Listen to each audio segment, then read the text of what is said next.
ka jingpynbna ya ka Khubor Babha na ka Kospel Lukas kulnong kamenkong kerkot Kaba arpur riu hadu lai pra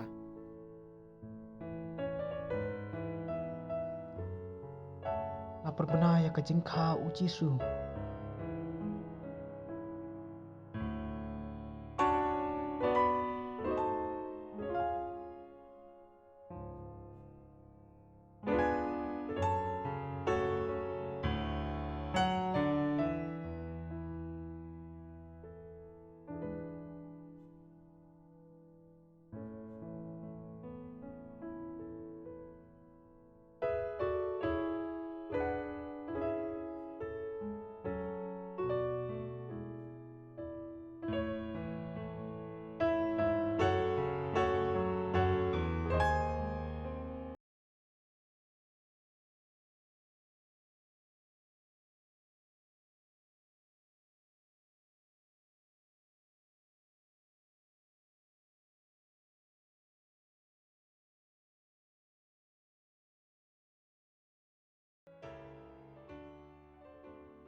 Au benai bahan riu jong ka jingpun ka Elizabeth ulai ulapha iya wangal Gabriel ya ka shnong ha Galilea Kaba kerteng Nazareth ulara ka Khubor ya ka wai ka theisati wai tek tien bat uwei ubriu uba kerteng ujosap na ka chaj udeben ka kerteng kata kasamla kalong Maria uta uangel ulawan syaka bat ulaong ublei abadap dekacing ai utrai udan bat pi la kerku kerpang ya pi napdeng ki thei bar Maria kalakus lai jemut ya kata ka Khubor uangel bat kala lengo kamut ayu kata kacing kuplei jong uangel ulaong haka o Maria warsip tiang naba ublei ulakmi ie jepi pen sapun kuon bat pen sakha kuon bat pen saai kerteng Jisu ya un salong uba kraw bat un khot kuon jong uba kletam utrai ublei un ai hau ya ka khesiem udeben kupa jong un salong siem halor ka yem ucakop hi junap bat kahima jong an kutsu Kamaria kala ong haudu angal ngalong kathai sati kumno ken kani kala banlong uta u angal ula jubak mensim makuan un sahyar alor jongpi bat kapor jong ubah kli tam kan saka serngiwi pi nakani kadaw ya uta uba onkha napi unkot kon uble kami kakur jongpi ka Elizabeth ya kabala nyo kabalengki menta kalapun ya ukon chenrang la henriu panai wat la kalatemen namar omdon kaba uble umla manle kamaria kalapai ketien ngalong kasyakri utrai ai kan urlong hanga katkum bapi laong markum ta uangel ulalai no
In the 6th month of Elizabeth's pregnancy, God sent the angel Gabriel to Nazareth, a town in Galilee, to a virgin pledged to be married to a man named Joseph, a descendant of David.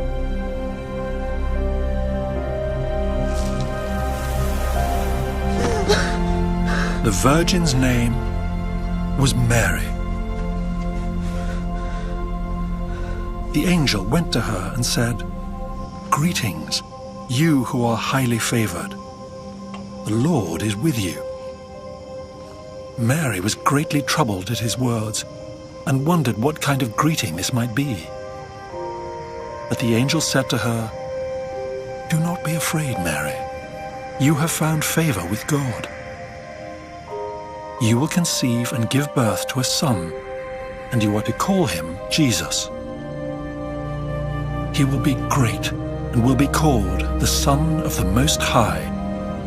The Lord God will give him the throne of his father David, and he will reign over Jacob's descendants forever. His kingdom will never end." "How will this be?" Mary asked the angel, "since I am a virgin?" The angel answered, "The Holy Spirit will come on you, and the power of the Most High will overshadow you. So the Holy One to be born will be called the Son of God. Even Elizabeth, your relative, is going to have a child in her old age. And she who was said to be unable to conceive is in her 6th month. For no word from God will ever fail."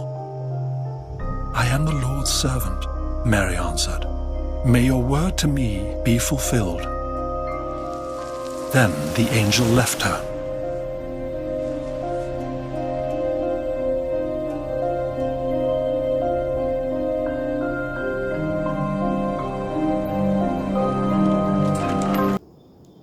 Kajing yaro yame kukres.